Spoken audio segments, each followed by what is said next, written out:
Кеңестік социалистік республикалар одағының мемлекеттік сыйлығының лауреаты, құрмет орденінің иегері, Қазақстан Республикасының еңбек сіңірген мұғалімі, Қазақстан ұлттық ЮНЕСКО клубтары федерациясының мүшесі, көзінің тірісінде төрткүл дүниеге танылған Қанипа Омарғалиқызы Бітібаева биылғы жылғы 1 мамырда 75 жасқа толар еді.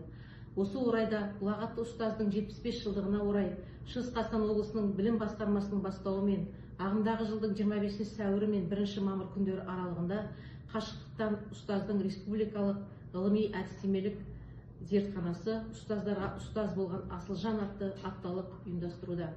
Апталыққа республиканың түкпір-түкпірінен ұстаздың әріптестері, шәкірттері атсалысуға ниет білдірді. Біздің мақсатымыз жас ұрпаққа ұстаздық мамандықтың құдіреттілігін, қазіргі рухани жаңғыру заманында ұстаздың еңбек жолын, ұстаздық ғұмырын бүгінгі ұрпаққа насихаттай отырып, Қанипа Омарғалиқызы Бітібаеваның есімін ұлықтау. Ұлыларды ұлықтаған, үні қалған, 45 жыл ұстаздық ізі қалған, өресі биік өр тұлға Хан апамыздың 75 жылдығы, Ұлы Отан соғысының жеңісіне 75 жыл және ұлы ақынымыз Абай Құнанбайұлының туғанына 175 жыл толуымен қатар келуі тегін болмаса керек. Қанипа Омарғалиқызы өзінің саналы ғұмырының 5 жылсыз жарты ғасыр уақытын даланың даналарын тірілтіп, оларды жас ұрпақпен қауыштыру жолына арнаған.